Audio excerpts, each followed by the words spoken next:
Mumbai international এয়ারপোর্টের main server লুপে আটকে গেল। হাজার হাজার যাত্রীর জীবন তখন বিপদের মুখে।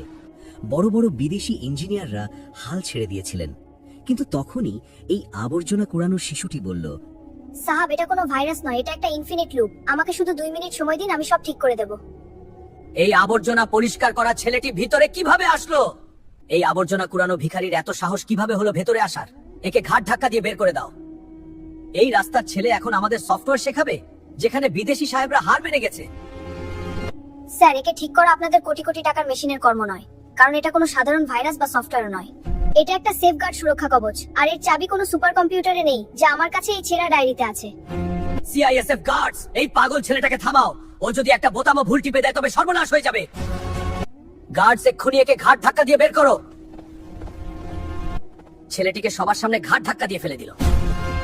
কিন্তু সেই ছেলেটি পরের 2 মিনিটে যা করল তা দেখে বিশ্বের বড় বড় ইঞ্জিনিয়ারদের পায়ের তলার মাটি সরে গেল। আসলে কে এই শিশুটি? আসুন জানি পুরো ঘটনা। দুপুর ঠিক 12:10 মুম্বাই ইন্টারন্যাশনাল এয়ারপোর্ট নিজের পূর্ণ গতিতে চলছিল। প্রতি 2 মিনিট অন্তর রানওয়েতে বিশাল সব বিমান নামছিল আর উড়ছিল। আধুনিকতার ছোঁয়া সর্বত্র। টার্মিনালের ভেতরে কাঁচের দেওয়াল, ঝকঝকে মেঝে আর হাজার হাজার যাত্রীর কোলাহল। হাজার হাজার মানুষের স্বপ্ন আর গন্তব্যের সাক্ষী এই বিমানবন্দর। কিন্তু ঠিক 12:15 হঠাৎ এক মুহূর্তের মধ্যে সবকিছু থমকে গেল। জীবন্ত এয়ারপোর্টটি যেন এক ভুতুরে নগরীতে পরিণত হল। এয়ার ট্রাফিক কন্ট্রোল এটিসির প্রধান মিস্টার দেশমুখ তার কফি মগে চুমুক দিতেই চমকে উঠলেন। তার সামনের বিশাল রেডার স্ক্রিনটি কেঁপে উঠল এবং পরমুহূর্তে চেক ইন কাউন্টারের সব স্ক্রিন দপ করে নিভে গেল। শুধু তার স্ক্রিন নয়, কন্ট্রোল রুমের 50টি মনিটর একযোগে নিভে গেল। হেডফোনের ওপার থেকে পাইলটদের যান্ত্রিক কণ্ঠস্বর, মুম্বাই টাওয়ার, আমাদের অল্টিটিউড কমছে, রানওয়ে দেখতে পাচ্ছি না।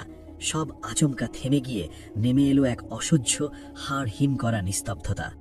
দেশমুখের হাত থেকে কফি মগটা পড়ে চুরমার হয়ে গেল। তিনি মাইক্রোফোনে আর্তনাদ করে উঠলেন, ফ্লাইট 6E774, রেসপন্স প্লিজ, আপনারা কি আমাকে শুনতে পাচ্ছেন? ওপাশ থেকে শুধুই ইথার তরঙ্গের সো সো শব্দ। যোগাযোগ বিচ্ছিন্ন। এটি সাধারণ কোনো পাওয়ার কাট ছিল না। এয়ারপোর্টের নার্ভ সেন্টার বা মেইন ফ্রেম সার্ভার সম্পূর্ণ ধ্বংস হয়ে গিয়েছিল বা ক্র্যাশ করেছিল। আকাশে সেই মুহূর্তে ভাসমান প্রায় 60টি বিমান, যা এখন র্যাডার থেকে গায়েব হয়ে গেছে, যাতে সওয়ার প্রায় 10,000 যাত্রী। তারা মুহূর্তের মধ্যে অন্ধ হয়ে গেল। পাইলটরা জানেন না তাদের সামনে বা নিচে কোনো বিমান আছে কিনা। রানওয়ে খালি না ভর্তি। মুম্বাইয়ের আকাশে তখন আসন্ন মৃত্যুর কালো ছায়া। যদি 15 মিনিটের মধ্যে সিস্টেম না ফেরে, তবে এই বিমানগুলো একে অপরের সাথে ধাক্কা খেয়ে আগুনের গোলার মতো মুম্বাই শহরের বুকে ঝরে পড়বে। দেশমুখের কপালে বিন্দু বিন্দু ঘাম জমল। টার্মিনালে জরুরি সাইরেন বেজে উঠল। যাত্রীদের মধ্যে আতঙ্ক ছড়িয়ে পড়ল। কান্না আর চিৎকারে ভারী হয়ে উঠল বাতাস। জাপান, জার্মানি এবং সিলিকন ভ্যালির সেরা সাইবার সিকিউরিটি এক্সপার্টদের জরুরি ভিডিও কনফারেন্সে তলব করা হলো। সময় যত গড়াচ্ছিল, পরিস্থিতি ততই হাতের বাইরে চলে যাচ্ছিল। এক প্রখ্যাত জার্মান এক্সপার্ট কিবোর্ডে ঝড় তুলে অবশেষে হতাশ গলায় বললেন, mister Deshmukh, it's impossible. Main ফ্রেমের বায়োস লেভেলের এটা কোনো সাধারণ ম্যালওয়্যার নয়। একে বলা হয় ডুমসডে লক। এটি সিস্টেমের একেবারে গভীরে শিকড় গেড়ে বসেছে। এটি ম্যানুয়ালি ডিক্রিপ্ট করতে অন্তত 48 ঘন্টা সময় লাগবে। দেশমুখ চিৎকার করে উঠলেন, 48 ঘন্টা? আপনি কি পাগল হলেন? আমাদের হাতে 10 মিনিটও নেই। আকাশের ওই মানুষগুলো মারা যাবে। বর্তমান মালিক রাজেশ রায় তখন কন্ট্রোল রুমে পায়চারি করছিলেন। মানুষের প্রাণের চেয়ে তার চিন্তা বেশি শেয়ার মার্কেটে তার কোম্পানির দর পতন নিয়ে। তিনি ফোনে কাউকে ধমকাচ্ছিলেন, আমার রেপুটেশন শেষ হয়ে যাবে, মিডিয়া জানলে আমাকে ছিঁড়ে খাবে, যে কোনো মূল্যে এটা ঠিক করো। ঠিক সেই সময় এয়ারপোর্টের ঝাঁ চকচকে টার্মিনাল 2 এর সীমানা প্রাচীরের বাইরে এক উপচে পড়া ডাস্টবিনের পাশে বসেছিল 11 বছর বয়সী রোহান। পরনে মলিন হাফ প্যান্ট, গায়ে একটা ছেঁড়া স্যান্ডো গেঞ্জি আর পিঠে একটা বড় প্লাস্টিকের বস্তা। ধুলোমাখা কোকড়ানো চুল আর মায়াবী চোখের এই ছেলেটিকে দেখে কেউ বিশ্বাস করবে না যে তার ধমনীতে বইছে দেশের অন্যতম সেরা কোডিং জিনিয়াসের রক্ত। রোহান রোজ এই প্রাচীরের ধারে বসে প্লেন ওঠানামা দেখত আর নিজের মনে কাল্পনিক প্লেন ওড়াত। দুপুরের চড়া রোদে তার তৃষ্ণা পেয়েছিল, তাই সে বাড়ির পথ ধরল। এয়ারপোর্টের পেছনেই এক ঘিঞ্জি বস্তিতে তার মা অঞ্জলির সাথে সে থাকে। অঞ্জলি দেবী একসময় সাউথ মুম্বাইয়ের পেন্ট হাউসে থাকতেন, কিন্তু আজ তিনি মানুষের বাড়ি বাসন মেজে সংসার চালান। রোহানের বাবা সিদ্ধার্থ রায় ছিলেন এই এয়ারপোর্টের আধুনিক ন্যাভিগেশন সিস্টেম স্কাইনেটের জনক। কিন্তু সিদ্ধার্থের নিজের ছোট ভাই রাজেশ রায় ক্ষমতার লোভে দাদাকে ধোঁকা দেয়। এক সাজানো গাড়ি দুর্ঘটনায় সিদ্ধার্থকে সরিয়ে দিয়ে পুরো কোম্পানির মালিকানা দখল করে নেয় রাজেশ, আর ছোট্ট রোহান ও অঞ্জলিকে রাস্তায় ছুড়ে ফেলে দেয়। অঞ্জলি ছেলের প্রাণ বাঁচাতে তাকে বাবার পরিচয় জানাননি, কিন্তু রোহানের কাছে বাবার একমাত্র স্মৃতি হিসাবে ছিল একটি পুরনো চামড়ায় বাঁধানো বাদামি ডায়েরি। রোহান সেটাকে বলতো জাদুর বই। ল্যাম্পপোস্টের নিচে বসে সে ওই ডায়েরির জটিল সব অ্যালগোরিদম আর ফ্লো চার্ট পড়ত। ডায়েরির মাঝখানে লাল কালিতে লেখা ছিল দ্য সাইলেন্ট গার্ডিয়ান, আর তার নিচেই আঁকা ছিল সেই ভয়ানক এরার কোড যা আজ এয়ারপোর্টের সার্ভারকে গ্রাস করেছে। বস্তিতে ফিরে ভাত খেতে বসে রোহান খবর পেল এয়ারপোর্টে বড় কোনো বিপর্যয় ঘটেছে। টিভিতে ব্রেকিং নিউজ দেখাচ্ছে মুম্বাই এয়ারপোর্ট অচল, হাজার হাজার প্রাণ সংকটে। রোহান খাওয়া ফেলে দৌড়ে বাইরে এলো। দূরে এয়ারপোর্টের বিশাল এলইডি ডিসপ্লে বোর্ডের দিকে তাকাতেই তার রক্ত হিম হয়ে গেল।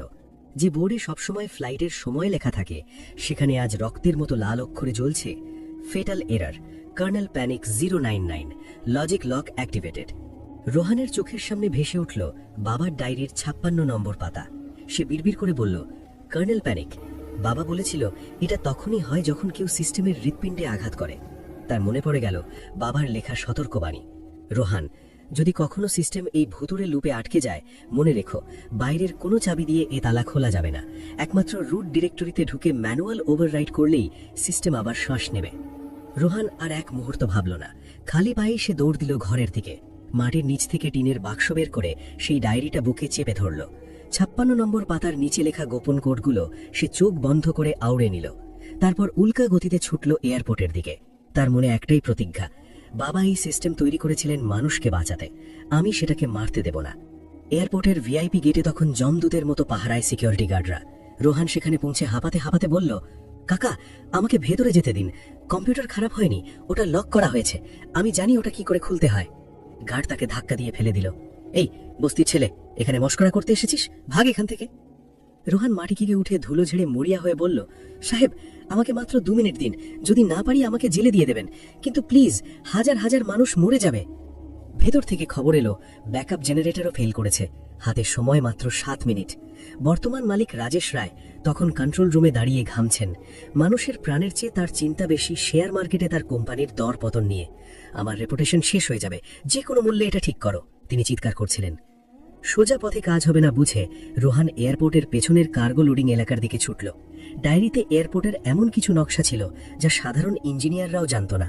সেখানে একটা সরু ভেন্টিলেশন শ্যাফট বা এসির পাইপ ছিল, যা সরাসরি সার্ভার রুমের সাথে যুক্ত। নোংরা, ইঁদুর, কাঁকড়া বিচে আর অন্ধকারের পরোয়া না করে রোহান সেই পাইপ বেয়ে কোনোই ঘষে ঘষে হামাগুড়ি দিয়ে ভিতরে এগোতে লাগল। শ্বাসকষ্ট হচ্ছিল, কিন্তু সে থামল না। বাবার ডায়েরিটা দাঁতে কামড়ে ধরে সে যখন সার্ভার রুমের ডাক্ট খুলে নিচে লাফ দিল, তখন সেখানে পিন পতন নিস্তব্ধতা। হঠাৎ ছাদ থেকে ধুলোমাখা একটা বাচ্চা ছেলেকে পড়তে দেখে সবাই চমকে উঠল। এক বিদেশি ইঞ্জিনিয়ার চেঁচিয়ে উঠল, সিকিউরিটি, এই ছেলে এখানে কি করছে? রক্ষীরা তাকে ধরতে আসার আগেই রোহান বিদ্যুৎ গতিতে মেইন কন্ট্রোল প্যানেলের নিচে ঢুকে পড়ল। সে সেখান থেকে চেঁচিয়ে বলল, মিস্টার দেশমুখ, আপনার স্ক্রিনে যে 099 কোড জ্বলছে তা পৃথিবীর কোনো হ্যাকার খুলতে পারবে না। ওটা আমার বাবা সিদ্ধার্থ রায়ের তৈরি কিল সুইচ। আমাকে যদি 2 মিনিট না দেন, তবে এই সিস্টেম চিরকালের জন্য ডেড হয়ে যাবে। সিদ্ধার্থ রায়ের নাম শুনে মিস্টার দেশমুখের বুকের ভেতরটা কেঁপে উঠল। তিনি হাত তুলে রক্ষীদের থামালেন। রোহানের ধুলোমাখা মুখের দিকে তাকিয়ে তিনি যেন 15 বছর আগের সিদ্ধার্থ রায়কে দেখতে পেলেন। সেই একই চোখের চাউনি, সেই একই আত্মবিশ্বাস। তুমি কি করে জানলে এটা কিল সুইচ? দেশমুখ কাঁপা গলায় প্রশ্ন করলেন। রোহান ডায়েরিটা তুলে ধরল, কারণ এটার চাবি আমার বাবার এই ডায়েরিতে আছে। রাজেশ রায় পেছন থেকে হুঙ্কার দিলেন, মিথ্যুক, এই ছোট লোকটা ভিখারি, ওকে বের করে দাও। কিন্তু দেশমুখ এবার ঘুরে দাঁড়ালেন। চুপ করুন মিস্টার রাজেশ, আপনার দামি ইঞ্জিনিয়াররা হার মেনেছে। এই ছেলেটিকে একটা সুযোগ দিতেই হবে, এর দায় আমি নিচ্ছি। রোহান কাঁপতে কাঁপতে বিশাল সার্ভার কম্পিউটারের সামনে বসল। তার ছোট ছোট আঙুলগুলো কিবোর্ডের উপর রাখল। সময় বাকি মাত্র 3 মিনিট। রোহান চোখ বন্ধ করে বাবার মুখটা মনে করল। তারপর ঝড়ের গতিতে টাইপ করতে শুরু করলো। কালো স্ক্রিনে সবুজ রঙের কোডগুলো ঝর্ণার মতো নামতে শুরু করলো। উপস্থিত ইঞ্জিনিয়াররা বিস্ময়ে হা হয়ে গেলেন। এই বাচ্চা ছেলেটি এমন সব কমান্ড লিখছে যা টেক্সট বইতেও নেই। টাইমার যখন 1 মিনিট 30 সেকেন্ডে, তখন স্ক্রিনে ভেসে উঠল এন্টার মাস্টার কি ফ্রেজ। সবাই হতাশ হয়ে পড়ল। এই পাসওয়ার্ড শুধু সিদ্ধার্থ রায়ের জানা ছিল। রাজেশ রায় মনে মনে হাসলেন, ভাবলেন আপদ বিদায় হলো। কিন্তু রোহান থামল না। সে জানে পাসওয়ার্ড কোনো জটিল সংখ্যা নয়। বাবা সবসময় বলতেন প্রকৃতির মধ্যেই সব উত্তর আছে। রোহান ডায়েরির শেষ পাতায় লেখা তার মায়ের প্রিয় রবীন্দ্রসঙ্গীতের প্রথম লাইনের অক্ষরগুলো আর নিজের জন্ম তারিখের এক অদ্ভুত মিশ্রণ টাইপ করল। এন্টার বাটন চাপার সাথে সাথে সার্ভার রুমে যান্ত্রিক কণ্ঠ ভেসে এলো, access granted, system reboot initiated. Rajesh Roy ভয়ে ফ্যাকাশে হয়ে গেলেন। তিনি বুঝতে পারলেন এই ছেলে সাধারণ কেউ নয়। তিনি রোহানকে ধাক্কা দিতে গেলেন, সরে যা, তুই সিস্টেম নষ্ট করছিস। কিন্তু মিস্টার দেশমুখ শক্ত হাতে রাজেশকে আটকে দিলেন। রোহান শেষ কমান্ড লিখল, execute protocol phoenix, clean slate. পরের 10 সেকেন্ড সব অন্ধকার, সবার শ্বাস আটকে রইল। তারপর দপ করে জ্বলে উঠল সব স্ক্রিন। লাল রং মুছে গিয়ে শান্ত সবুজ আলোয় ভরে গেল মনিটর। রাডার আবার সচল হলো। রেডিওতে পাইলটের কণ্ঠ ভেসে এলো, Mumbai ATC, this is flight 6E774, আমরা রানওয়ে দেখতে পাচ্ছি, ল্যান্ডিং ক্লিয়ারেন্স চাইছি। কন্ট্রোল রুমে আনন্দের বন্যা বয়ে গেল। দেশমুখের চোখে জল। তিনি দৌড়ে গিয়ে রোহানকে জড়িয়ে ধরলেন। কিন্তু নাটক তখনও শেষ হয়নি। সিস্টেম ঠিক হওয়ার সাথে সাথে মেইন স্ক্রিনে একটি ভিডিও ফাইল অটোমেটিক প্লে হলো।